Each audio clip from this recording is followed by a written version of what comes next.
नमस्कार दोस्तों, welcome two minds of UPSC.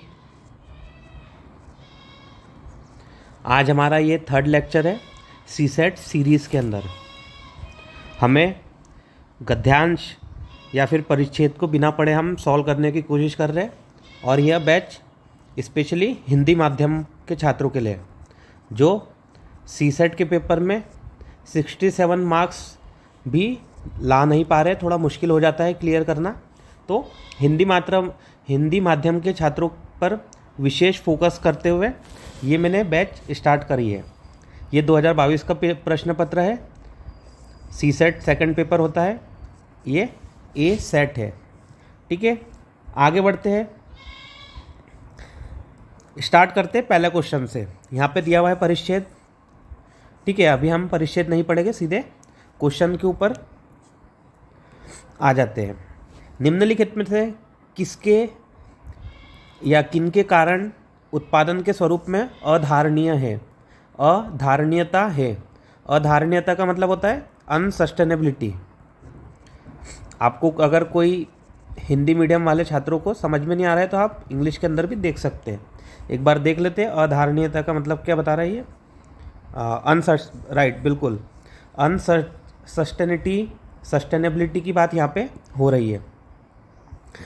अब अनसस्टेनेबिलिटी तो आपको पता है कि जो सस्टेनेबल का मतलब होता है जो आज के साथ साथ भविष्य को भी ध्यान में रखते हुए हम लेके चल रहे हैं। अनसस्टेनेबल मतलब सिर्फ आज की ही बात हो रही है, भविष्य को हमने अवॉइड कर दिया है, उसको इग्नोर हम करते जा रहे हैं। तो ऐसे कौन से उत्पादन के स्वरूप है जो अधारणीयता जिनके अंदर है? जीवाश्म ईंधनों पर भारी निर्भरता। बिल्कुल, जीवाश्म ईंधनों पर भारी निर्भरता एक अनसस्टेनेबल मॉडल है, ये तो हमें पता ही है। संसाधनों की सीमित उपलब्धता। अब भाई सीमित मतलब लिमिटेड चीज़ हमारे पास में अवेलेबल है। जैसे कोल लिमिटेड है, पेट्रोलियम भी आपको लगभग लिमिटेड देखने को मिलेगा। तो कोल, पेट्रोलियम और ये जितनी भी चीज़ें हैं वो बहुत सारे संसाधन सीमित उपलब्धता है। तो इसका मतलब है कि वो लॉन्ग टर्म तक, लंबे समय तक हमारे पास में नहीं रहेंगे। इसका मतलब ये हुआ कि वो अधारणीय है। तो सेकंड वाला भी सही हमें यहाँ पे देखने को मिल रहा है। थर्ड वाला है पुनर्चक्रण का प्रसार। अगर पुनर्चक्रण करेंगे तो सस्टेनेबिलिटी बढ़ती है। पुनर्चक्रण मतलब रिसाइकलिंग। तो ये थोड़ा सा यहाँ पे थर्ड वाला ऑप्शन आपको देखने को नहीं मिलेगा। अगर थर्ड को हटाते हो तो सी भी हट गया और डी भी हट गया। करेक्ट आंसर हमारा है ए, केवल 1 और 2। इजी क्वेश्चन था, आसानी से आप कर सकते थे। अगला क्वेश्चन देखते हैं। निम्नलिखित कथनों पर विचार करना है हमें। विकसित देश विकासशील देशों के धारणीय मानव विकास की ओर जाने में सहायक हो सकते हैं। बिल्कुल, कहना चाह रहा है कि विकसित देश जो है वो किस तरीके से सस्टेनेबिलिटी ऑफ डेवलपिंग कंट्री, विकासशील देशों की सस्टेनेबिलिटी में कैसे हेल्प या फिर डेवलपमेंट पे ध्यान दे सकते हैं, कैसे हेल्प कर सकते हैं। तो देखते हैं भाई किस तरीके से ये सहायता कर सकते हैं। कम लागत पर परिष्कृत ऊर्जा स्रोत उपलब्ध कराकर। बिल्कुल, परिष्कृत ऊर्जा स्रोत का मतलब एक बार आप देख लीजिए अगर आपको नहीं समझ में आ रहा है तो। परिष्कृत मतलब क्लीन। अब ये हिंदी का जब ट्रांसलेशन करते तो यहाँ पे स्वच्छ लिखा जा सकता था, लेकिन परिष्कृत इन्होंने थोड़ा सा बच्चों को गुमराह करने का बोल लीजिए या फिर थोड़ा डिफ़िकल्ट पेपर करने के लिए ये से कठिन शब्दावली का यूज़ यहाँ पे करते हुए हमें देखने को मिल रहा है। हालांकि पॉइंट सही है बिल्कुल। कम लागत पर अगर क्लीन एनर्जी स्रोत उपलब्ध करा देंगे तो ये विकास के लिए सहायक होंगे। उनके सार्वजनिक परिवहन में सुधार के लिए नाम मात्र ब्याज दरों पर ऋण उपलब्ध कराकर। अब भाई हमारे पास इंफ्रास्ट्रक्चर की कमी है, अगर हमें लोन मिल जाएगा सस्ते में तो ये तो बहुत अच्छी बात हो जाएगी। हमारा जो पब्लिक ट्रांसपोर्ट है उसके अंदर सुधार आ जाएगा। उन्हें अपने उत्पादन और उपभोग के स्वरूपों को बदलने के लिए प्रोत्साहित करना। तो उत्पादन और उपभोग, पहली बात तो जो उपभोग सबसे ज़्यादा कर रहा है और उत्पादन कर रहा है वो विकसित देश कर रहे हैं, न कि विकासशील देश। और जितनी भी समस्या हुई है वो विकसित देश ने क्रिएट करी है। तो विकसित देश ये कह रहा है कि विकासशील देश आप अपने स्वरूप को बदल लो, तो ये थोड़ी सी आप कह लीजिए मतलब खुद के घर में गड़बड़ है और दूसरों को ज्ञान देने वाली बात यहाँ पे हमें देखने को मिल रही है। तो ये भी कहीं ना कहीं गड़बड़ स्टेटमेंट हमें लग रहा है। अगर तीसरा हटा देते हैं तो केवल 1 और 2 वाला ऑप्शन हमारे पास में बचा है। इसके अंदर मेरे हिसाब से कोई डाउट होना नहीं चाहिए, इजी क्वेश्चन था। अगला परिच्छेद देखते हैं, ये पॉज करके आप यहाँ पे पढ़ लीजिए। इसके ऊपर से हम क्वेश्चन एक बार देखते हैं। प्रश्न आपके सामने ये रहा, उपयुक्त परिच्छेद के अनुसार वनोन्मूलन और अनाच्छादन के अंततोगत्वा निम्नलिखित में से क्या परिणाम होंगे? मृदा संसाधन का क्षरण, आम आदमी के लिए जमीन की कमी, कृषि के लिए जल की कमी। निम्नलिखित में से दिए गए कूट का प्रयोग कर हमें उत्तर चुनना है। तो एक बार इसको इंग्लिश में देख लेते हैं, क्योंकि ये वनोन्मूलन, अनाच्छादन और अंततोगत्वा थोड़ा सा ये डिफ़िकल्ट बना देता है। According to passage given above, deforestation तो सभी को पता ही है, डिनंडेशन अभी आपने ऊपर देखा था, will ultimately lead to which of the following. अभी अल्टीमेटली लीड देखिए आपको इजीली समझ में आ जाता है, लेकिन हिंदी का जो शब्दावली यूज़ करिए वापस से कठिन यहाँ पे यूज़ करिए। एक हिंदी में कवि है, उन्हें कहा जाता है कठिन काव्य का प्रेत। तो वैसे ही सिमिलरली इन्होंने भी कठिन बनाने के चक्कर में हिंदी माध्यम के छात्रों के लिए कठिनाइयाँ पैदा कर दी है। देखते हैं कि डिफॉरेस्टेशन और डिनंडेशन से क्या हमें अल्टीमेटली देखने को मिल जाएगा। तो मृदा संसाधन का क्षरण, बिल्कुल अगर 1 हट जाएंगे तो जो आपका मृदा संसाधन है, सॉइल है, उसका इरोजन हो जाएगा। सॉइल इरोजन तो आपने हिंदी माध्यम के छात्रों ने भी नाम सुना होगा। जो ऊपर की मृदा रहती है वो क्षरण हो जाती है, वो बह जाती है। दूसरा है आम आदमी के लिए ज़मीन की कमी। अब भाई वन उन्मूलन हो रहा है, पेड़ कट रहे हैं, तो आम आदमी के लिए ज़मीन की कमी कम होगी या फिर बढ़ जाएगी? तो ये देखो कहीं ना कहीं गड़बड़ वाला स्टेटमेंट हमें यहाँ पे देखने को मिल रहा है। इसके बाद देखें कृषि के लिए जल की कमी। तो आपको पता है वन जो अपने साथ में वर्षा भी लेके आते हैं, बादलों को अपनी तरफ आकर्षित करते हैं। या अपने पर्यावरण के अंदर या फिर जो भूगोल है उसके अंदर आपने कॉन्सेप्ट पढ़ा होगा। तो उस हिसाब से पहला और तीसरा सही आ रहा है, तो ये आ रहा है सी ऑप्शन हमारा करेक्ट। तो देखिए किस तरीके से हमने जनरल नॉलेज, जनरल अवेयरनेस का यूज़ करके ये क्वेश्चन को सॉल्व हम कर ले रहे हैं।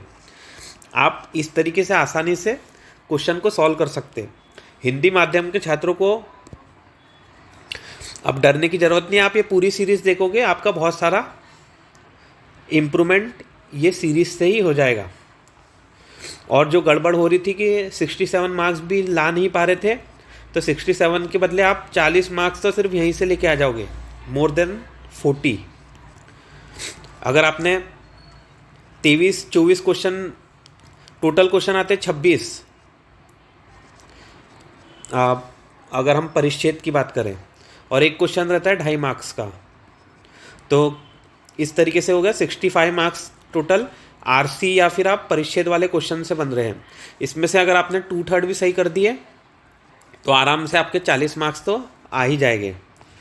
और जिस हिसाब से हम कर रहे हैं 2/3 सही हो जाना, 25 में से 17-18 सही हो जाना आराम से आपके हो सकते हैं। अगला क्वेश्चन देखते हैं 11वां। निम्नलिखित कथनों में से कौन सा इस परिच्छेद के लेखक के संदेश को सर्वोत्तम रूप से प्रतिबिंबित करता है? आपको पहले ही बता चुका हूँ, सार की बात हो रही है यहाँ पे, लेखक क्या कहना चाह रहा है उसकी बात हो रही है। हम मान लेते हैं कि गणतंत्र में कोई भी राजनीतिज्ञ देश का शासन चलाने के योग्य है। कोई भी राजनीतिज्ञ, अब देखिए थोड़ा सा, कोई भी नहीं होता है, कोई भी राजनीतिज्ञ नहीं होता है, उसके भी कहीं ना कहीं आपको क्या बोल सकते हैं, अलग अलग पैरामीटर मिलेगी, कंडीशन मिलेगी। उम्र इतनी होनी चाहिए, इन्होंने एक्सपीरियंस इस तरीके से होना चाहिए, जो भी बात है। अगली बात है बी ऑप्शन देखते हैं, राजनीतिज्ञों को प्रशासन में प्रशिक्षित लोगों में से ही चुना जाना चाहिए। अब ये बात हो रही है सार जो लेखक यहाँ पे प्रस्तुत करना। अभी तक हमने परिच्छेद पढ़ा नहीं है, लेकिन फिर भी पहला वाला तो आप हटा सकते हो, बी वाले के अंदर होल्ड करके रखते हैं। हमें पूरे चारों स्टेटमेंट पढ़ना है, उसके बाद में ही हम निष्कर्ष निकालेंगे। हमें कोई ऐसी पद्धति सोच निकालने की जरूरत है जिससे सार्वजनिक पद से अयोग्यता को दूर रखा जा सके। तो बिल्कुल हमें योग्यता को नहीं, अयोग्यता को दूर रखना है। जिस तरीके से हम ऑप्शन को अभी करेक्ट नहीं ढूंढ रहे, हम पहले एलिमिनेट कर रहे हैं, तो जो गलत आंसर है उसको पहले बाहर निकाल दो। तो उसी तरीके से जो अयोग्य आंसर है, जो अयोग्य व्यक्ति है, उसको हमारी पद्धति से सार्वजनिक पद से पहले निकाल दो। तो देखो सी वाला थोड़ा सा अच्छा आपको देखने को यहाँ पे मिल रहा है। इसके बाद देखते हैं डी ऑप्शन, चूंकि मतदाता अपने प्रशासकों को चुनते हैं, राज्य का प्रशासन करने की राजनीतिज्ञ की योग्यता पर प्रश्न नहीं उठाया जा सकता। क्यों नहीं प्रश्न उठाया जा सकता है? कोई गलत करेगा तो प्रश्न बिल्कुल उठते हैं। जब आप मिस एडवेंचर करते हो, कॉन्स्टिट्यूशन की बुराई करते हो, तो प्रेसिडेंट को भी निष्कासित किया जा सकता है, तो जो इम्पीचमेंट ऑफ प्रेसिडेंट कहा जाता है। तो भाई प्रश्न क्या हटा भी सकते हैं हम। तो डी ऑप्शन तो बिल्कुल इनकरेक्ट हो गया। प्रशिक्षित लोगों में से चुना जाना चाहिए, वो अलग बात हो गई। और अयोग्यता को दूर रखा जा सके, इसके लिए हमें कोई पद्धति सोच निकालने की ज़रूरत है। तो बिल्कुल देखिए सॉल्यूशन ओरिएंटेड अप्रोच आपको सी के अंदर ही देखने को मिल रही है। सी आप देखिए, कोई भी बुराई ये ऑप्शन के अंदर नहीं दिखने को मिल रही है। आगे बढ़ते हैं, ये पैसेज आप पॉज करके पढ़िए। 12वां क्वेश्चन, इसका प्रश्न आपके लिए ये रहा। भारत में अपनाई गई गरीब की गणना की क्रिया पद्धति विवादास्पद क्यों है? इंडिया में आज भी गरीब कितने हैं, कोई करेक्ट हमारे पास में डाटा नहीं है। रंगराजन का अलग फॉर्मूला था, उसके पहले लक्कड़ वाला कमेटी जो थी उनका अलग था, उसके बाद में रंगराजन के अलावा अभी जो नीति आयोग की लेटेस्ट में रिपोर्ट आई है उसका डाटा अलग है। मल्टी डायमेंशनल पावर्टी इंडेक्स का जो डाटा है यूएनडीपी वाला, उसका अलग है। और भी आपको ऐसे बहुत सारे अलग अलग गणना देखने को मिल जाएगी। आगे बात करते हैं, क्रिया पद्धति विवादास्पद क्यों है। देखते भाई विवादास्पद क्यों है, इसके बारे में थोड़ी उलझन है कि कौन सी चीज़ें गरीबी रेखा को बनाती है। ओके, ग्रामीण और शहरी गरीब की दशा के बीच बहुत अधिक असमानता है। ओके, अब ये बात हो रही है क्रिया पद्धति की, तो यहाँ पे क्रिया पद्धति देखो, सेकंड में तो कोई क्रिया पद्धति देखने को नहीं मिल रही है। आय निर्धनता मापने का कोई एक समान विश्वव्यापी मानक नहीं है। अब बात हो रही है भारत की, लेकिन यहाँ विश्वव्यापी की बात इन्होंने कर दी है, तो थोड़ा सा अलग ही लेवल पे ये पहुँच गई, ये वाला भी हट गया। यह गरीबी को अपर्याप्त आय या अपर्याप्त क्रय शक्ति के रूप में प्रस्तुत करने पर आधारित है। क्या? यह क्रिया पद्धति। तो बिल्कुल अब ये थोड़ी उलझन नहीं है, क्योंकि रंगराजन ने अपना फॉर्मूला दे चुका है। उसके बाद में भी आपको अलग अलग कंपैरिटी मिलेगी। उन्होंने कैलोरी बेसिस पे या फिर कमाई बेसिस पे, एक दिन की कितनी कमाई होती है उसके बेसिस पे इन्होंने गरीबी रेखा का आकलन किया था। लेकिन क्रिया पद्धति में विवादास्पद क्यों है? क्योंकि सिर्फ पैसों की बात हो रही है, दूसरी चीज़ की बात नहीं हो रही है। यह गरीबी को अपर्याप्त आय या अपर्याप्त क्रय शक्ति के रूप में प्रस्तुत करने पर आधारित है। बिल्कुल, कि भाई क्रय शक्ति के अलावा भी बहुत सारी चीज़ें रहती है, और वही जो चीज़ें हैं वो मल्टी डायमेंशनल पावर्टी इंडेक्स बात करता है कि सिर्फ आय की बात नहीं होनी चाहिए, इनकम के अलावा भी बहुत सारे फैक्टर हैं जो गरीब को गरीब ही बने रहने देना चाहते हैं।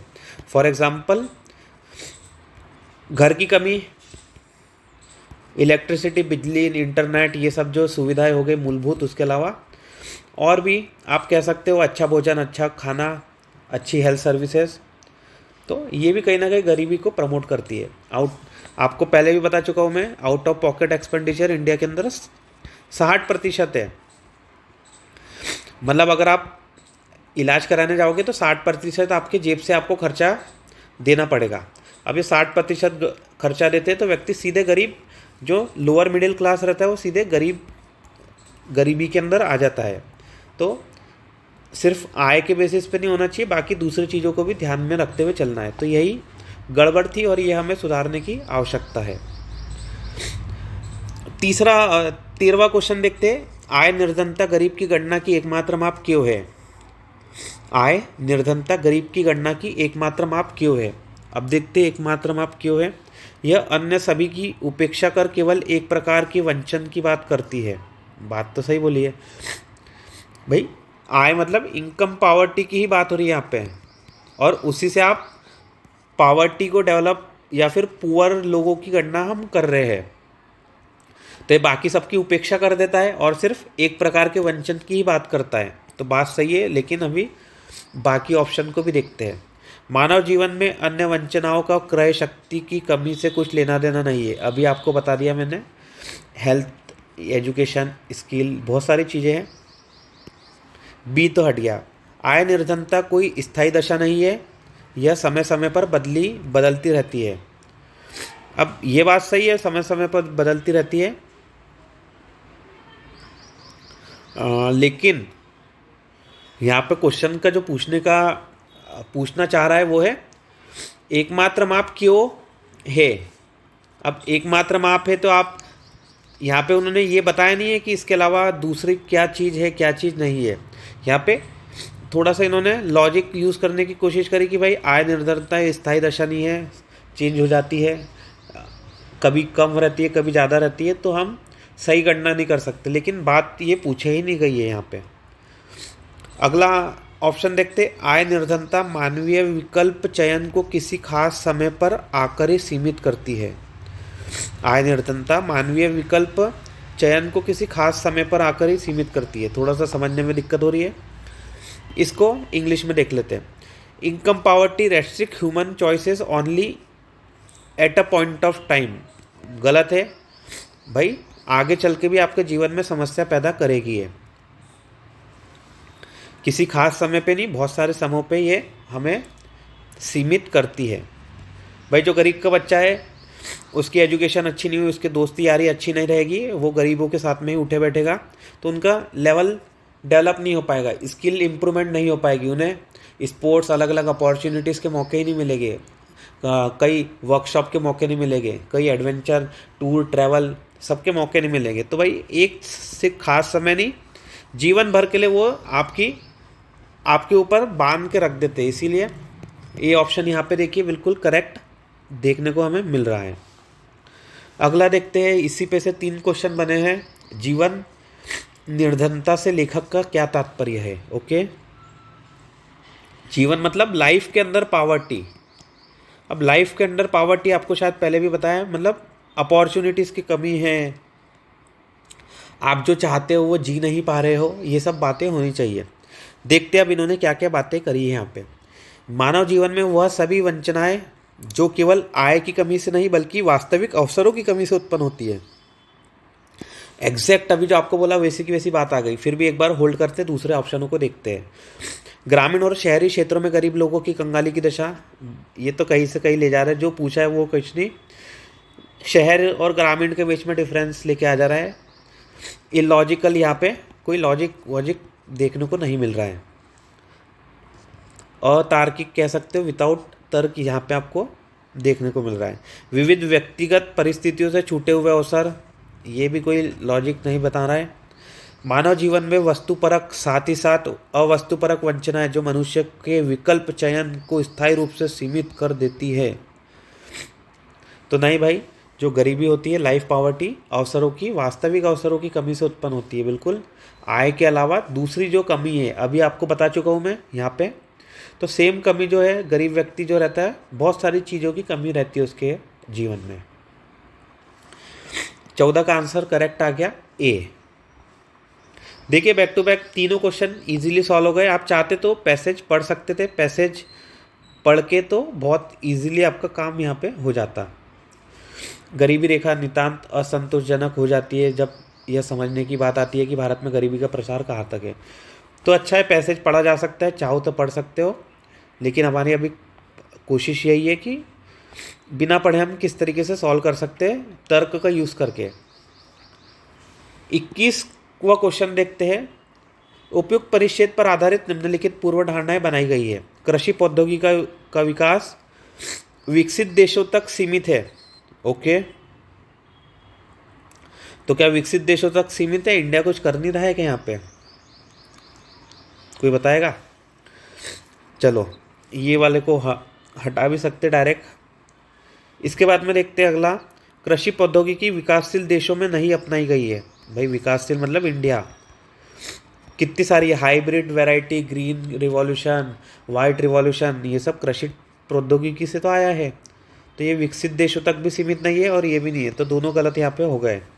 तो 21वें का आंसर क्या आ रहा है? न तो 1 न तो 2। Easy question. 22वां देखते हैं, उपयुक्त परिच्छेद पर आधारित निम्नलिखित पूर्व धारणाएं बनाई गई है। गरीब देशों को अपनी वर्तमान कृषि तकनीकों में परिवर्तन लाने की आवश्यकता है। तो कहीं ना कहीं आप देख रहे हो, बात तो थोड़ी सी सही बोल रहा है कि गरीब देश है तो थोड़ा सा आपको वर्तमान कृषि तकनीक में परिवर्तन लाने की ज़रूरत है। अब ये परिवर्तन अच्छा है बुरा है ये कोई बात नहीं बोली है, परिवर्तन तो लाने की बात होती ही रहे। चेंज, हमेशा आप चेंज लाओगे तो change, life is all about changing, या फिर जीवन हमेशा बदलाव का नाम कह सकते हो आप। सिमिलरली पहला तो सही आ रहा है, सही जा रहा है। दूसरा देखते, विकसित देशों के पास बेहतर आधारिक संरचना है और वे खाद्यान्न की कम बर्बादी करते हैं। भाई आप देखिए अमेरिका के, अगर आपने देखा हो तो सबसे ज़्यादा बर्बादी डेवलप कंट्रीज़ के अंदर ही होती है। लगभग आधा से ज़्यादा फूड वहाँ पे वेस्ट हो जाता है, और यहाँ गरीब कंट्री के पास में खाने को नहीं है और वहाँ पे वो कितना सारा आप होटल रेस्टोरेंट में देखोगे, मज़ा नहीं आया फेंक दिया। कहाँ पे? विकसित देशों के अंदर। तो इसका करेक्ट आंसर सीधे मिल रहा है 22 का ए। अगला देखते हैं क्वेश्चन, उपयुक्त परिच्छेद पर आधारित निम्नलिखित पूर्व धारणाएं बनाई गई हैं। भावी पीढ़ियों के लिए पर्याप्त खाद्यान्न उपजाना चुनौतीपूर्ण कार्य होगा। ओके, थोड़ा सा बात तो यहाँ पे आप लग रहे हो कि सही बोल रही है कि आने वाली पीढ़ियों के लिए खाद्यान्न उत्पन्न उपजाना चुनौतीपूर्ण कार्य है। बिल्कुल बात तो सही है। दूसरा देखते हैं, कॉरपोरेट कृषि गरीब देशों में खाद्यान्न सुरक्षा के लिए लाभप्रद विकल्प है। भाई जरूरी नहीं है कि लाभ ही होगा उसका, हानि भी हो सकता है, क्योंकि कॉरपोरेट जो रहता है, कॉरपोरेट अपने प्रॉफिट पे फोकस करता है, वो अपने लाभ को देखता है, न कि गरीब देशों के जो लोग हैं उनके लाभ के ऊपर फोकस करेगा। उनकी प्राथमिकता खुद का फ़ायदा, खुद का लाभ ही रहता है। तो ज़रूरी नहीं है कि वो गरीब देशों के लिए भी लाभप्रद रहे, तो ये आप इसको हटा सकते हो। तो करेक्ट आंसर हमारा क्या आ रहा है? 23 का जो करेक्ट आंसर आया बिल्कुल केवल 1। चलिए आगे बढ़ते हैं। अगला प्रश्न है 31वां। देखिए बहुत बड़ा गद्यांश दिया हुआ है, आप चाहो तो इसको पॉज करके पढ़ सकते हो। इसके ऊपर से कितने क्वेश्चन बने एक बार देख लेते हैं। 31वां बना है, 32वां है और 33वां है। चाहो तो पढ़ा जा सकता है, अभी हम कोशिश करेंगे कि बिना पढ़े इसको देखते हैं।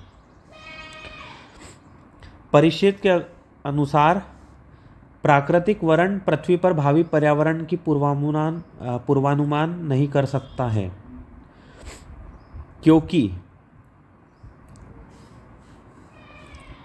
According to the passage natural selection can not anticipate future environments on the earth age. ये क्या, किसकी बात हो रही है? नेचुरल सिलेक्शन की। तो प्राकृतिक वरण मतलब नेचुरल सिलेक्शन। अब हिंदी वाले शब्दावली ऐसी रहती है कि थोड़ा मुश्किल हो जाता है, तो इसलिए आपको इंग्लिश में देखना पड़ता है। पृथ्वी पर भावी पर्यावरण का पूर्वानुमान नहीं कर सकता, क्योंकि जो प्रजाति अपनी राह में खड़े पर्यावरणीय परिवर्तनों का सामना करने के लिए पूरी तरीके से तैयार नहीं है, वे विलुप्त हो जाएगी। तो क्या लग रहा है आपको, सही बात बोलना चाह रहा है कि नहीं? तो लगभग बिल्कुल, जो हम सामना नहीं कर पाता है वो विलुप्ति की कगार पर, जो अपने आप को परिवर्तन नहीं करता है वो विलुप्त होते जाता है धीरे धीरे। ये तो आप लगभग समझते ही हो। और परिवर्तन किसके अनुसार होता है? पर्यावरण अपने नेचर के हिसाब से होता है। इसीलिए तो क्या कहा जाता है? पर्यावरण या फिर प्रकृति के हिसाब से। तो इसीलिए कहा जाता है नेचुरल सिलेक्शन, नेचर के हिसाब से सिलेक्शन हो रहा है। क्या है? प्राकृतिक वरण। अगला ऑप्शन देखते हैं, सभी वर्तमान प्रजातियां विलुप्त हो जाएगी क्योंकि उनमें जीनोम जैविक दुर्घटनाओं को झेल नहीं पाएंगे, उनके जीनोम जैविक दुर्घटनाओं को, सभी हर चीज़ खत्म हो जाएगी तो फिर तो कुछ बचेगा ही नहीं, समझ रहे हैं। मान लीजिए हर चीज़ खत्म हो गई तो जीवन पृथ्वी पे फिर लाइफ ही नहीं बची, तो कुछ भी बातें कर रहे हैं। अगर दो को हटा दे, दो दो दो, तो करेक्ट आंसर आ गया सी। देखते अब थर्ड और फोर्थ देखते उसके अंदर कोई गड़बड़ तो नहीं है, नहीं तो फिर हमें एक बार चेक करना पड़ेगा। पर्यावरणीय परिवर्तन को झेल पाने में जीनोम की असक्षमता के परिणाम स्वरूप विलोपन हो जाएगा, बिल्कुल यहाँ पे ठीक ठाक बात बोली है। चौथा देखते प्रजातियों का विलोपन एक आम लक्षण है, तो आम लक्षण कह सकते हो, लेकिन थोड़ा सा इसमें डाउट लग सकता है आपको। लेकिन बी वाला देखिए, सभी प्रजाति गायब हो जाए, भाई ये तो कोई भी बात कुछ भी बोल दे रहे, अतिशयोक्ति बढ़ा चढ़ाकर कहने वाली बात हो गई। 32वां क्वेश्चन देखता है, यह परिच्छेद यह सुझाता है कि विकास का डार्विनवादी सिद्धांत कोई सिद्धांत है ही नहीं, क्योंकि विकास का जो डार्विन का सिद्धांत है, डार्विन ने क्या बोला था, on the origin of species नाम से उनकी बुक थी, कब हुई थी, 1859 के आसपास पब्लिश हुई थी, on the origin of species by natural selection, ये बुक का नाम था, चार्ल्स डार्विन। विकास का डार्विनवादी सिद्धांत कोई सिद्धांत है ही नहीं, क्योंकि यह सृष्टि शून्यवादी सिद्धांत को संतुष्ट नहीं करता है। अरे बाप रे, तो ये तो कहीं अलग ही लेके जा रहा है ये। विलोपन पर्यावरणीय और जैविक हमलों की क्रिया है, विलोपन पर्यावरणीय और जैविक हमलों की क्रिया है, ओके। इसके खंडन के लिए कोई साक्ष्य नहीं है, साक्ष्य है बहुत सारे। जीवों के अस्तित्व का श्रेय सृष्टिकर्ता को है, ओके। तो कौन से बात हो रही है यहाँ पे, विकास का डार्विनवादी सिद्धांत। अब इसको थोड़ा सा इंग्लिश में देखेंगे तो और अच्छे से समझ में आ जाएगा।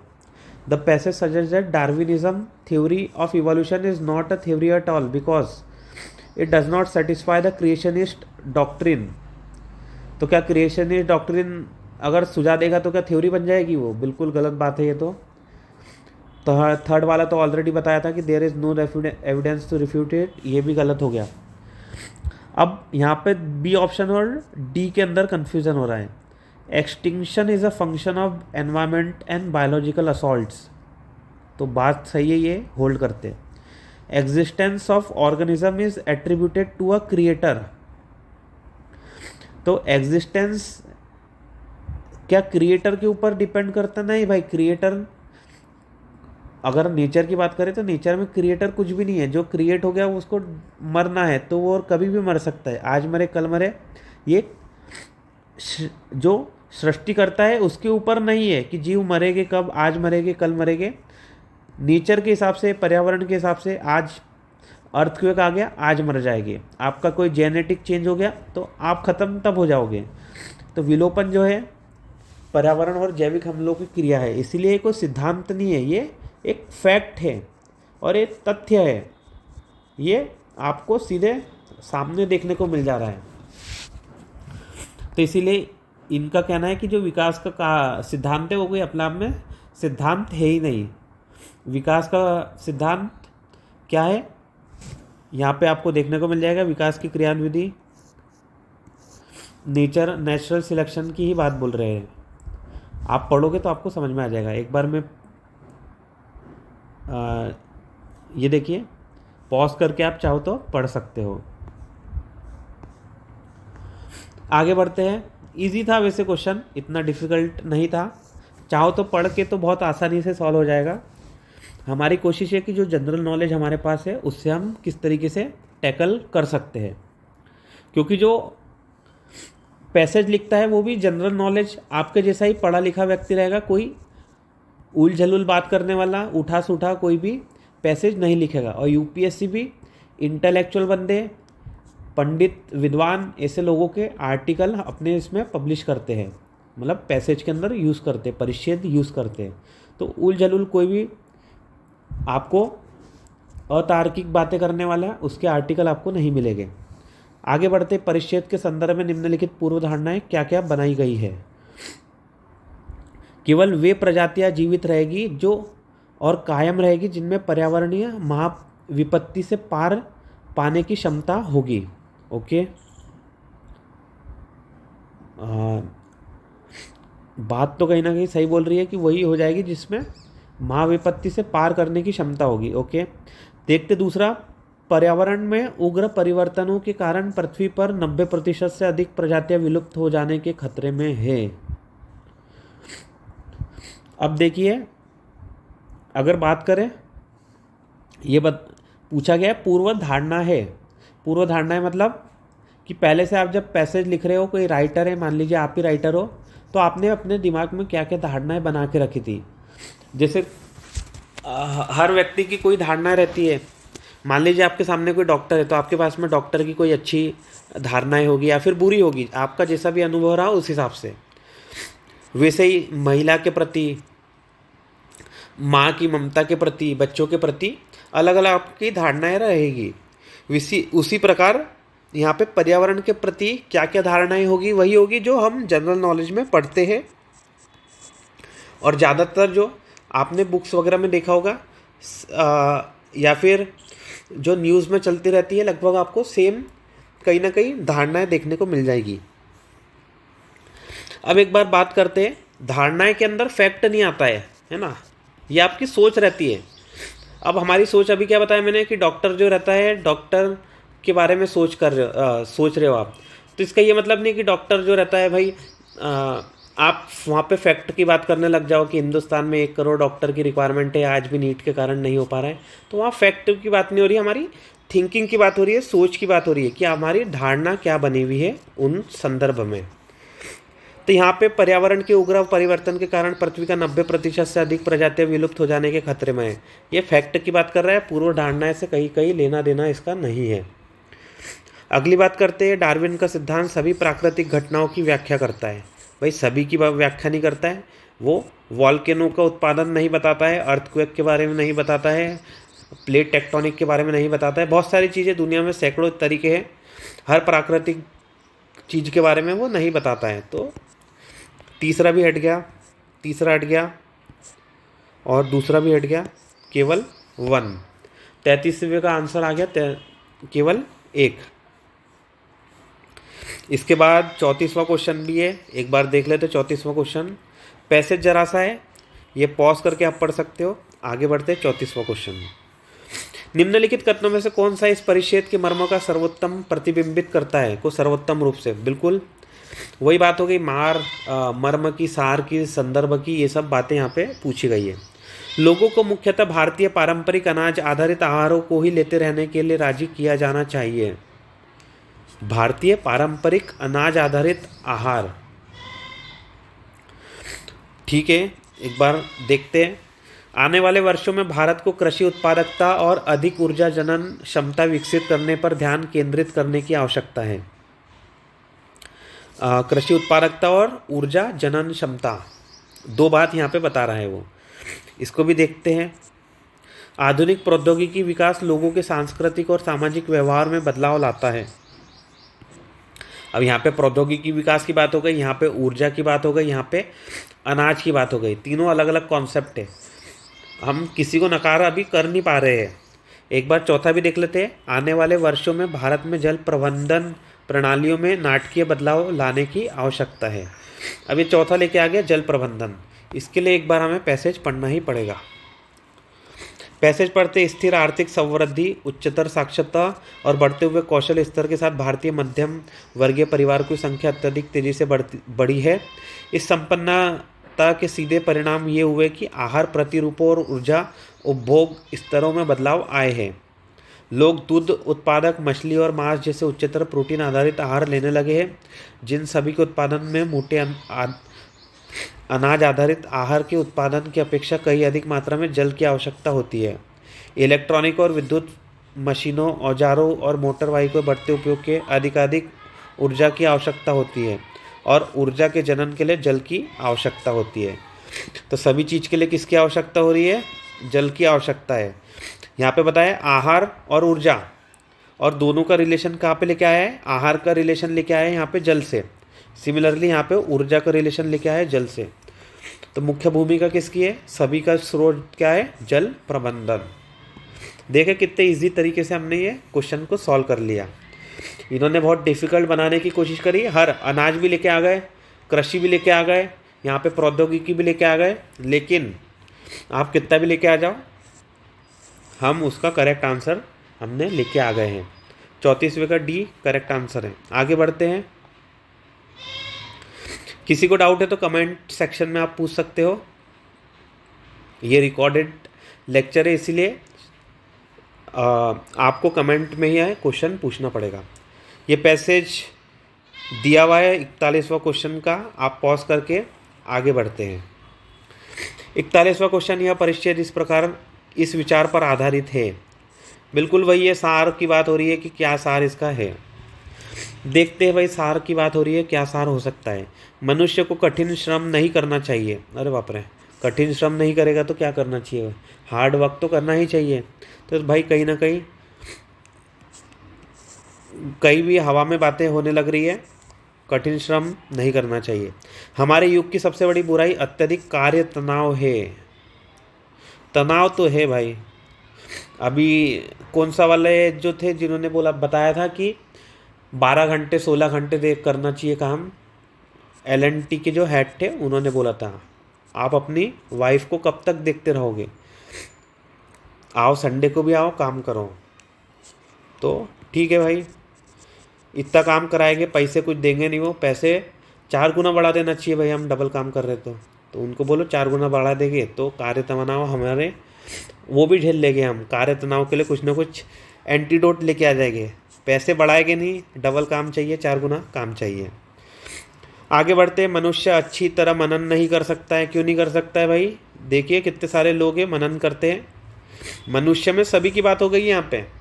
अब ये कह देना कि मनुष्य मनन नहीं कर पाता है तो कौन हाथी कर रहा है या कोई आप चीता से करवाते हो क्या मनन? फिर मनुष्य ही है जो इसके पास में विवेक है, विजडम है, सोच समझने की शक्ति है। सिर्फ एक विवेक चीज़ है जो मनुष्य को जानवरों से अलग बनाती है। मनुष्य अपने आध्यात्मिक कल्याण का ध्यान नहीं रख सकता तो कौन रखेगा? बंदर रखेगा, कौन रखेगा भाई? कहीं भी ऑप्शन कुछ भी बना देता है। ये बी ऑप्शन बिल्कुल करेक्ट जा रहा है, कोई इसमें दो राय की बात ही नहीं है। 42वां क्वेश्चन, मनुष्य आत्म उन्नति की तलाश नहीं करता है क्योंकि वह बौद्धिक रूप से सक्षम नहीं है। बात चलो ठीक है, बहुत देखते हैं। उसके पास इसके लिए समय ही नहीं है। ओके, इसको भी होल्ड कर लेते हैं। उसे भौतिकवाद से विभ्रमित कर दिया है, उससे भौतिकवाद ने विभ्रमित कर दिया है। ठीक है, उसे मनोरंजन प्रिय है और वो मानसिक रूप से खाली है। तो भाई आत्मोन्नति की तलाश क्यों नहीं हो रही है? बौद्धिक रूप से सक्षम नहीं है क्या व्यक्ति? भाई सक्षम तो है, उसके पास में खाली समय नहीं है क्या? समय तो है। यहाँ पे खाली समय की बात नहीं हुई है, यहाँ पे समय की बात हुई है। समय तो है उसके पास में। उसे भौतिकवाद ने विभ्रमित कर दिया है क्या? तो करा तो है विभ्रमित, लेकिन एक बार इंग्लिश में देख लेते हैं 42 का। Is distracted by materialism. आप कह तो सकते हो कहीं ना कहीं love amusement and is mentally idle. लेकिन भ्रमित कर दिया है, लेकिन जो भ्रमित नहीं है वो भी क्या करते हैं? मनोरंजन, हर चीज़ में मनोरंजन ढूंढने की कोशिश करते हैं। और जहाँ पे आप मनोरंजन ढूंढते हो तो आप आत्म उन्नति नहीं कर पाते हो, क्योंकि ये आत्म उन्नति जो काम रहता है वो मेडिटेशन वाला, बोर वाला काम रहता है। बोर हो जाता है व्यक्ति थोड़े समय के लिए। तो आज के व्यक्ति कोई बोर होना नहीं चाहता है, सभी को फटाफट कुछ ना कुछ मनोरंजन चाहिए। इसीलिए आप देखो बिग बॉस और ये जो ऐसे फालतू के नाटक चलते हैं, लेटेंट वगैरह, वो बहुत आपको लाइमलाइट में देखने को मिल रहे होंगे। मनोरंजन प्रिय, मानसिक रूप से खाली है इसीलिए आत्मोन्नति की तलाश ही नहीं कर पा रहा है व्यक्ति। अगला पैसेज आपके सामने है, पॉज करके देख सकते हो। क्वेश्चन देखते हैं 43 वाला। जब जनान जनसांख्यिकीय लाभांश शुरू हो जाता है, मतलब डेमोग्राफिक डिविडेंड की बात हो रही होगी यहाँ पे। एक बार देख लेते हैं इंग्लिश में, बिल्कुल डेमोग्राफिक डिविडेंड की बात हो रही है। अब आपने डेमोग्राफिक डिविडेंड सुना होगा, लेकिन जनांकीय लाभांश थोड़े कम बच्चों ने, हिंदी माध्यम के भी कम बच्चों ने नाम सुना होगा। सुना है तो अच्छी बात है, लेकिन आपको डीडी भी पता होना चाहिए। जब जनांकीय लाभांश शुरू हो जाता है तब किसी देश में निम्नलिखित में से क्या अवश्य घटित होगा या होगे? निरक्षर लोगों की संख्या घटेगी। जरूरी थोड़ी है कि निरक्षर लोग घट ही जाएंगे भाई, क्या बोलते हो आप? भाई इंडिया में हो रहा है, लेकिन निरक्षर लोगों की संख्या बढ़ भी रही है, तो ये जरूरी नहीं है। अति वृद्ध और अति युवा आयु का अनुपात कुछ समय के लिए घटेगा। तो अति वृद्ध और अति युवा आयु का अनुपात कुछ समय के लिए घटेगा, बिल्कुल बात सही बोल रही है यहाँ पे। अब ये क्या होता है, अब अति वृद्ध कौन रहता है, अति युवा कौन रहता है, ये मैं बताऊंगा नहीं, आपको पता होना चाहिए कौन सी उम्र के ऊपर, कौन सी एज के ऊपर ये क्राइटेरिया डिसाइड होता है। आगे बढ़ते, जनसंख्या वृद्धि दर शीघ्र स्थिर हो जाएगी। भाई ऐसा कोई पैरामीटर नहीं है, आप बता ही नहीं सकते कोई देश की शीघ्र स्थिर होगी या फिर नहीं होगी। ऐसा पता होता तो चाइना जो था वो अपनी वन चाइल्ड पॉलिसी लेके ही नहीं आता, क्योंकि उनको क्या पता था पूर्व आने वाले समय में क्या होने वाला है। जापान के पास में आज बच्चे है ही नहीं, पैदा ही नहीं हो रहे हैं वहाँ पे बच्चे, तो भाई उनको पहले से पता रहता तो वो तो उस हिसाब से काम करते हैं। यहाँ पे शीघ्र स्थिर हो जाएगी, शीघ्र भी लगा दिया, स्थिर भी हो जाएगी, जरूरी नहीं है, कुछ भी कहीं भी हो सकता है। 43 का अगर बात करें, तीसरा वाला तो आप हटा ही सकते हो, पहले और दूसरे में कन्फ्यूज़न था, पहला भी हट गया, बचा हमारा सिर्फ बी। 43 इजी था, कोई डाउट होना नहीं चाहिए मेरे हिसाब से। अगला क्वेश्चन उसी पे से बना है, उसी पे से। इस परिच्छेद का संदर्भ लेते हुए निम्नलिखित में से कौन सा अनुमान निकाला जा सकता है या निकाले जा सकते हैं? एक भी हो सकता है, ज़्यादा भी हो सकता है। जनांकीय लाभांश किसी देश के लिए तेजी से इसकी आर्थिक समृद्धि दर बढ़ाने के लिए एक अनिवार्य दशा है। बताइए, अनिवार्य है क्या? भाई ज़रूरी नहीं है कि जनांकीय लाभांश बढ़ेगा तो आर्थिक समृद्धि बढ़ेगी ही, भाई बहुत सारी चीज़ें रहती है, तो ये अनिवार्य कह देना थोड़ा सा दिक्कत पैदा कर रहा है। क्या हर एक के पास, जापान के पास इतने लोग थे क्या? इतने लोग नहीं थे, फिर भी वो तो आगे बढ़ गए। सिंगापुर के पास तो लिमिटेड लोग हैं, उसके बावजूद भी आगे बढ़ गए, बाहर से लोगों को बुला बुला के उन्होंने काम करा। यूएई के पास में कहाँ लोग हैं? आधे 50% पॉपुलेशन इंडिया की है, तो उसके बाद क्या अनिवार्य दशा होती, तो ये तो कभी आगे बढ़ ही नहीं पाते। उच्च शिक्षा की उन्नति किसी देश के लिए तेजी से इसके आर्थिक समृद्धि बढ़ाने के लिए एक अनिवार्य दशा है। जरूरी नहीं है उच्च शिक्षा भी, बाहर से उच्च शिक्षा के अलावा दूसरी चीज़ें भी महत्वपूर्ण करते हैं, जरूरी नहीं है भाई उच्च शिक्षा ही हो, और के लिए तेजी से इसकी आर्थिक समृद्धि बढ़ाने का एक अनिवार्य दशा है, जरूरी नहीं है। हमारी आर्थिक वृद्धि हो रही है, फिर भी हमारे पास में आज भी बहुत उच्च शिक्षा की कमी है, तो न तो एक है न तो दो है। ये थोड़ा सा आपको कमी ऑप्शन देखने को मिलेगा, जो न 1 है न 2 है, फिर भी यहाँ पे एक आ गया है, तो बहुत अच्छी बात है। यूपीएससी थोड़ा ये डिफ़िकल्ट क्वेश्चन, इस तरीके से कठिन प्रश्न बनाने की कोशिश कर देता है जब वो टी ऑप्शन को लेके जाता है इस तरीके के प्रश्नों में। आगे बढ़ते हैं, आगे अगर देखें तो क्वेश्चन आ रहा है 51वां। निम्नलिखित कथनों में से कौन, एक बार आपको पैसेज दिखा देता हूँ, ये पैसेज है। निम्नलिखित कथनों में से कौन सा इस परिच्छेद के अंतर्निहित स्वर को सर्वोत्तम रूप से प्रतिबिंबित करता है? वही है स्वर, मतलब वही सार की बात हो रही है।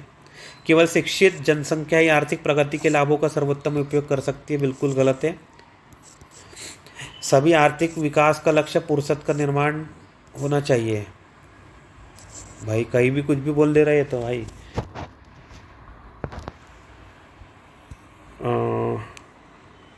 एक मिनट, चलो एक बार देख लेते हैं। किसी देश की शिक्षित जनसंख्या में वृद्धि इसके लोगों को उनमें खुशी की वृद्धि की ओर ले जाती है। ये भी कहीं गड़बड़ लग रहा है, ये भी गड़बड़ लग रहा है, ये भी गड़बड़ लग रहा है। मशीनों के उपयोग को प्रोत्साहित करना चाहिए ताकि इससे फुर्सत में जीने वाली बड़ी संख्या का सृजन हो। ये भी गड़बड़ है भाई, इसमें तो चारों ऑप्शन ही गड़बड़ है। तो मतलब ये हमें पढ़ना ही पड़ेगा फिर ऐसे परिच्छेद। थोड़ा सा डिफिकल्ट क्वेश्चन है, एक बार देख लेते हैं एक बार। किसी आर्थिक संगठन में मानव को मशीनों की उत्पादकता से लाभान्वित होने का अवसर मिले तो यह उसे फुर्सत के बहुत अच्छे जीवन की ओर ले जा सकती है। ये बात भी सही है, मशीनों की उत्पादकता से लाभान्वित मिलेगा तो फुर्सत, थोड़ा सा फ्री टाइम हो जाएगा, और बौद्धिक गतिविधियों तथा रुचियों रखने वाले लोगों को छोड़कर मानव के लिए अधिक फुर्सत उबाऊ हो सकती है। बिल्कुल सही बात है, अधिक फुर्सत रहेगी तो लोगों को बोर फील हो जाएगा, क्योंकि कहीं ना कहीं इंटरटेनमेंट चाहिए, कोई काम वाम चाहिए। लेकिन जो बौद्धिक गतिविधियाँ करते हैं, पढ़ाई वढ़ाई करते हैं, बुक्स पढ़ते रहते हैं, खाली समय पे भी रुचियाँ रहती हैं, हॉबीज़ रहती हैं, इंटरेस्ट रहते हैं, तो उनके लिए फुर्सत के पल तो बहुत एक तरीके से जन्नत वाला काम करते हैं। अगर फुर्सत में जीने वाली जनसंख्या को खुश रहना है तो इसे आवश्यक रूप से शिक्षित जनसंख्या होनी चाहिए। तो इसे आवश्यक रूप से शिक्षित जनसंख्या होनी चाहिए और आनंद लेने की दृष्टि से तथा साथ ही साथ तकनीकी ज्ञान की प्रत्यक्ष उपादेयता की दृष्टि से शिक्षित होनी चाहिए। तो भाई कहीं ना कहीं ये बात कर रहा है शिक्षा की ही बात कर रहा है। मेन इसका शायद क्रक्स शिक्षित जनसंख्या से कहीं ना कहीं लेना देना लग रहा है। अब देखते कौन सा ऑप्शन शिक्षित जनसंख्या पे आ रहा है। केवल शिक्षित जनसंख्या या आर्थिक प्रगति के लाभों का सर्वोत्तम उपयोग कर सकती है। बिल्कुल। अब यहाँ पे देखिए आवश्यक रूप से यहाँ पे बोला है वर्ड, तो पॉइंट ये वाला तो लगभग अब इस हिसाब से सही लग रहा है। दूसरी तरफ देख लेते हैं क्या शिक्षा की कहीं बात हो रही है, क्योंकि शिक्षा सेंटर पॉइंट लग रहा है मुझे यहाँ पे। आर्थिक विकास का लक्ष्य फुर्सत का निर्माण होना, तो ये है पॉइंट, लेकिन शिक्षित या शिक्षा से रिलेटेड बात नहीं हो रही यहाँ पे। यह है किसी देश की शिक्षित जनसंख्या में वृद्धि इसके लोगों में उनमें खुशी की वृद्धि की ओर ले जाती है। खुशी यहाँ पे हो रही है, आर्थिक प्रगति यहाँ पे हो रही है, खुशी की वृद्धि। और ये चौथा वाला तो मशीनों का है, ये भी हट गया। गड़बड़ हो रही है ए और सी के बीच में।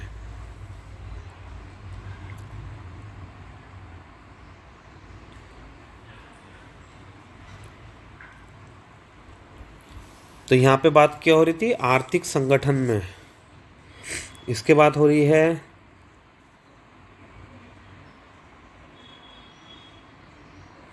बिल्कुल। तो आप देखिए ए और सी के अंदर जो गड़बड़ लग रही थी, तो ए करेक्ट बैठ रहा है। ए करेक्ट क्यों बैठ रहा है, क्योंकि लाभों का सर्वोत्तम उपयोग कर सकती है,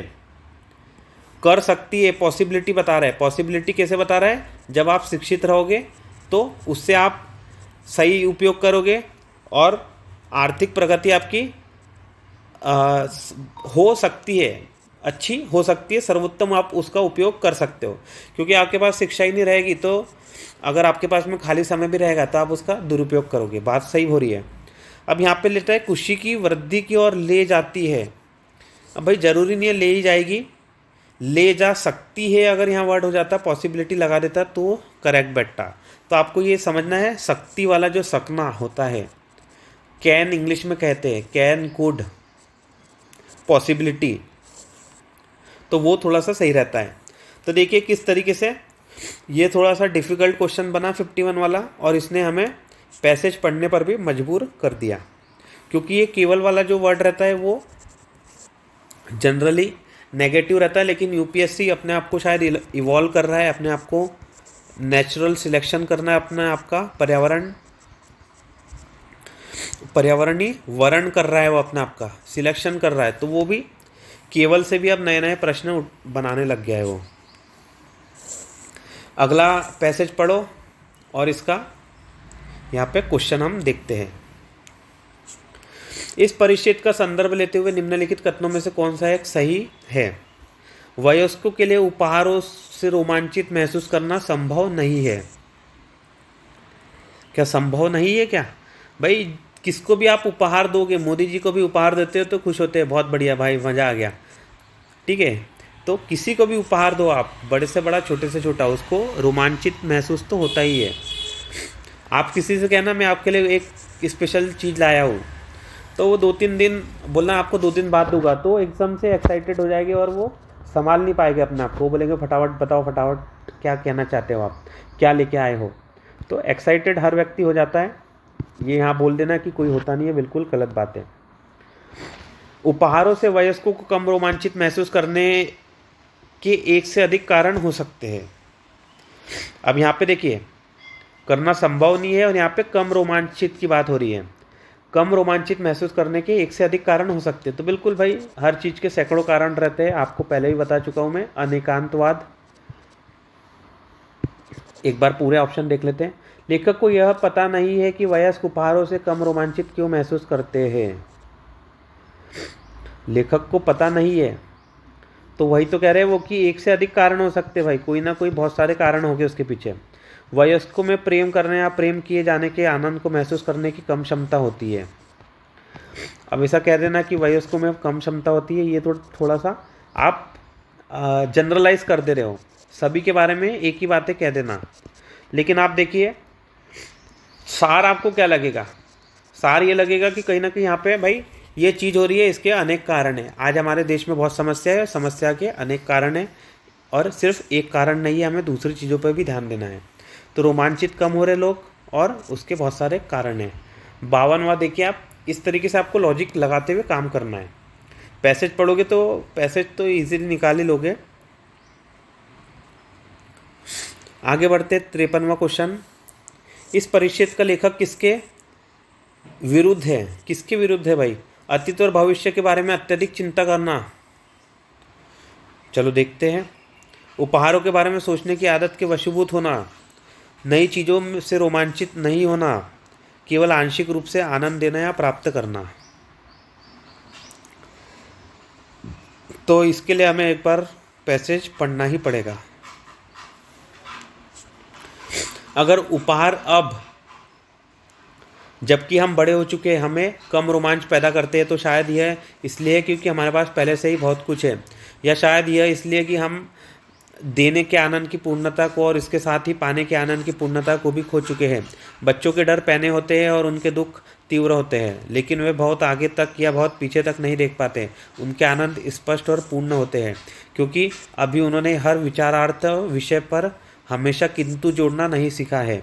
संभवतः हम अत्यधिक सावधान, अत्यधिक आशंकित, अत्यधिक संशयी है। शायद हमारी कुछ परेशानियां घट जाए अगर हम उनके विषय में कम सोचें और अपने मार्ग में आने वाली खुशी का आनंद अधिक एकनिष्ठ होकर उठाएं। कितना बेहतरीन इन्होंने लिखा है, बहुत अच्छा पैसेज लगा है मुझे तो पढ़ने पर। तो बिल्कुल बात क्या बोल रहा है कि अतीत और भविष्य के बारे में हम बहुत चिंता कर लेते हैं और बच्चे जो रहते हैं वो चिंता नहीं करते, किंतु वर्ड वो नहीं लगाते, किंतु शब्द नहीं लगाते। अगर हम ये सब चिंता करना बंद कर दें तो हम हमारे जीवन को और अच्छे तरीके से जी पाएंगे। पहला स्टेटमेंट सही लग रहा है। दूसरा देखते उपहारों के बारे में सोचने की, ये तो कहीं भी नहीं लग रहा है। नई चीज़ों से रोमांचित नहीं होना, ये भी नहीं है। केवल आंशिक रूप से आनंद देना या प्राप्त करना, ये भी कहीं नहीं है। ये वाला देखिए कितना इजीली, इसके लिए बोलता हूँ मैं, अगर पैसेज पढ़ेंगे तो बहुत आसानी से आंसर आ जाएगा, लेकिन हम तो उसके भी ऊपर का गेम खेल रहे हैं। हम तो विदाउट पैसेज सॉल्व करने की हमारी कोशिश हो रही है। 53वां का ए है इजी क्वेश्चन पैसेज पढ़ने के बाद, कंफ्यूजिंग था पैसेज पढ़ने के पहले। अब देखते हैं छोटा सा पैसेज। अब ये देखिए छोटे छोटे पैसेज, यूपीएससी क्या गेम करता है, शुरुआत में उन्होंने बड़े बड़े पैसेज दे दिए और लास्ट में छोटे छोटे से। तो जो बच्चे पहले ही घबरा गए, इंग्लिश को छोड़ दिया या हिंदी वाले गद्यांश को छोड़ दिया, तो वो फिर बाद में पछताते हैं। इसलिए आपको अगर आप स्टार्ट करना पीछे से चाहो तो पीछे से वाले से भी क्वेश्चन पे से स्टार्ट कर सकते हैं। ये पॉज कर लीजिए और पैसेज पढ़ के आगे बढ़ते हैं।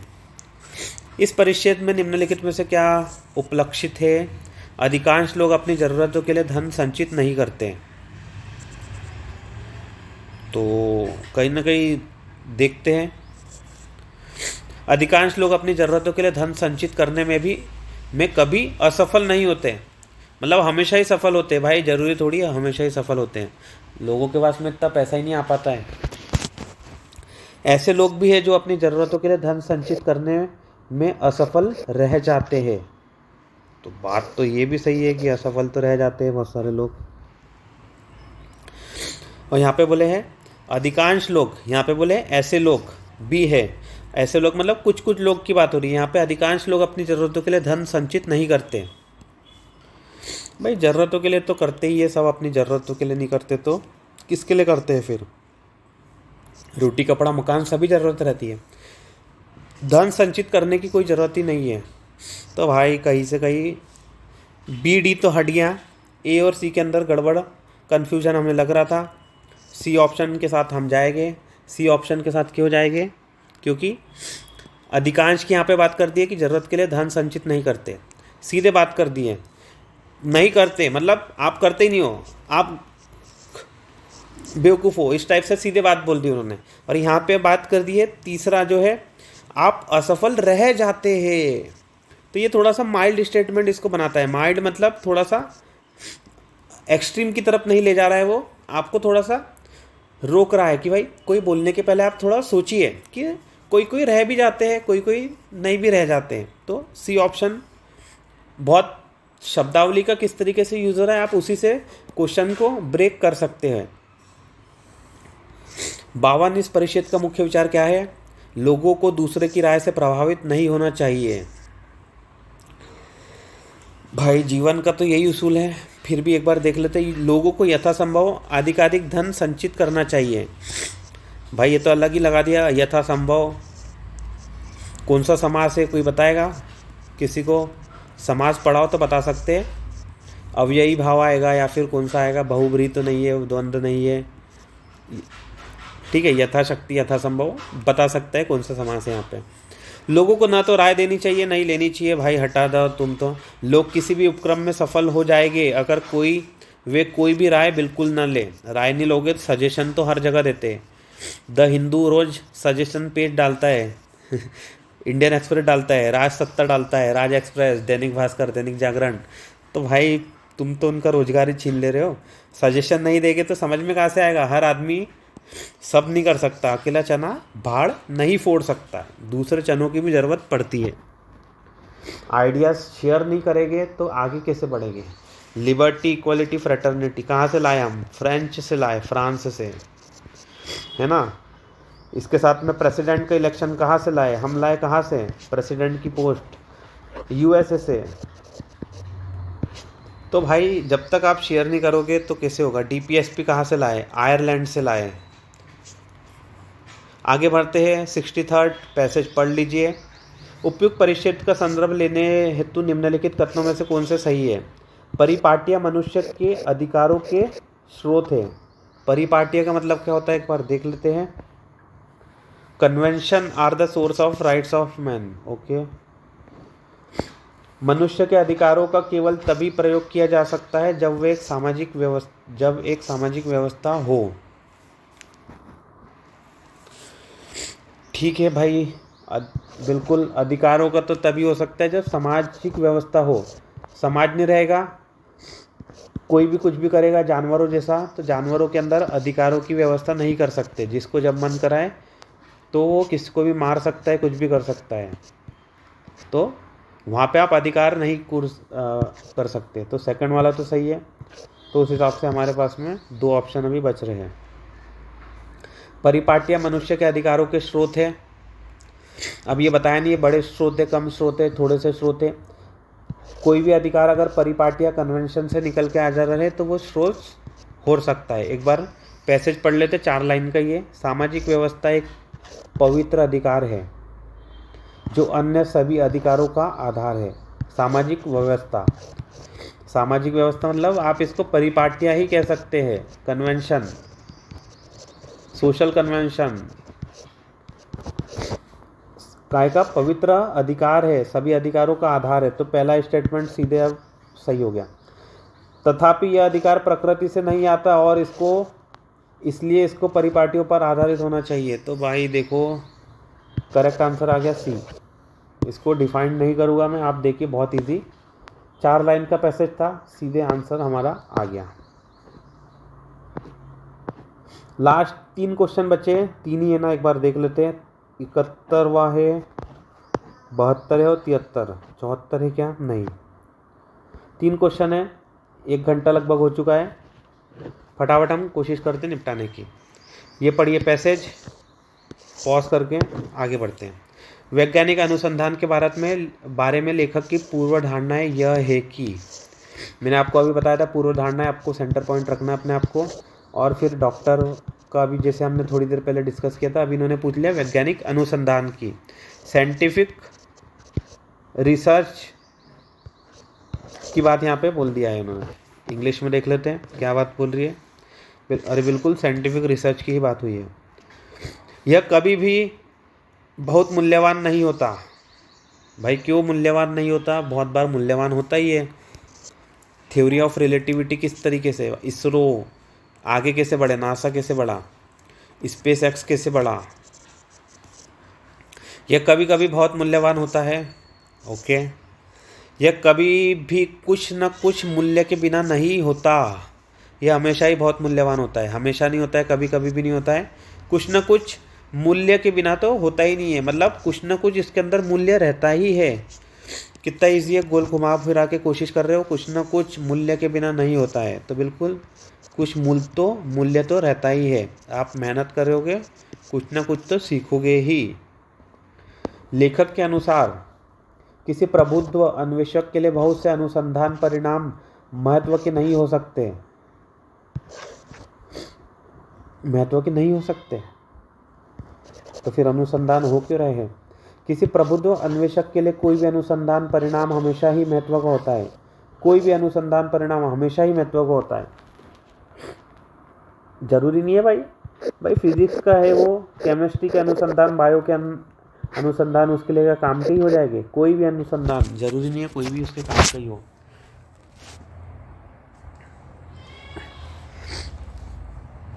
हमेशा ही महत्वपूर्ण होते हैं। देखो हमेशा बात हो रही है यहाँ पे।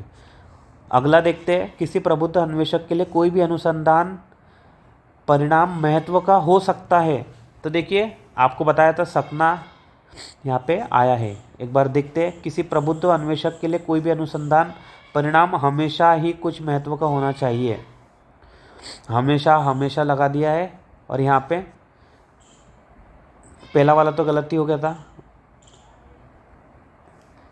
करेक्ट आंसर आ रहा है सी, हो सकता है, महत्व का हो सकता है। बिल्कुल हो तो सकता ही है, कुछ भी हो सकता है। ये पॉज करिए और पढ़ना इसको।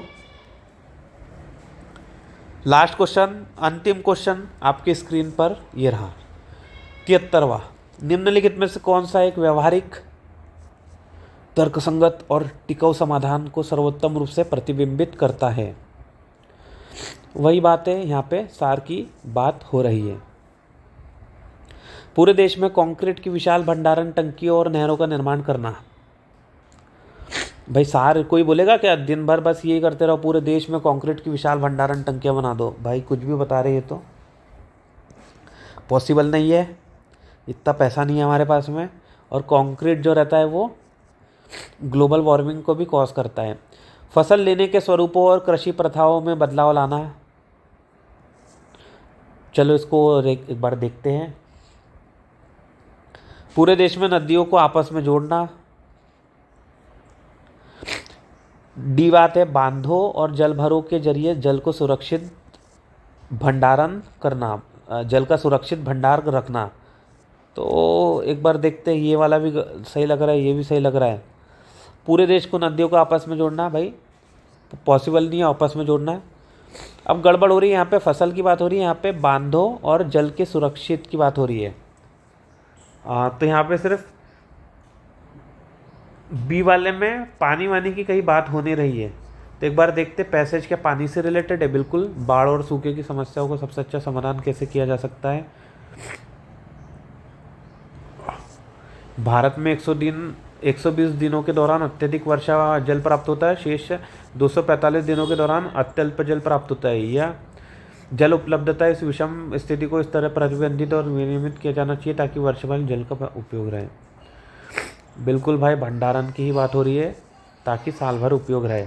डी ऑप्शन करेक्ट है। ठीक है, आज हमने 2022 वाले पूरे के पूरे क्वेश्चन, लगभग 26 क्वेश्चन के आसपास थे, सभी क्वेश्चन हमने कर लिए, बहुत आसानी से हो गए थे। 90% क्वेश्चन बिना पैसेज पढ़े करे थे, और जो बाकी 10% है उसमें भी थोड़ा सा कंफ्यूज ना हो, हम कंफ्यूजन ना हो, गलत आंसर तक ना पहुँचे, इसलिए हमने उनको भी पढ़ के इजीली क्रैक कर लिया है। आपको भी इसी तरीके से पेपर सॉल्व करना है, खुद को आप 1 घंटा आधा घंटा लेके खुद सॉल्व करने की कोशिश करें, बहुत सारा आपका इम्प्रूवमेंट यहाँ पे देखने को मिलेगा। ठीक है, आज की क्लास को यहीं पे एंड करते हैं। अगली क्लास में अगले पिछले साल के 21 वाले PYQ को हम डिस्कस करेंगे। किसी को कोई डाउट है कमेंट में पूछ सकता है। आज के सेशन को यहीं पे एंड करते हैं। थैंक यू सभी को।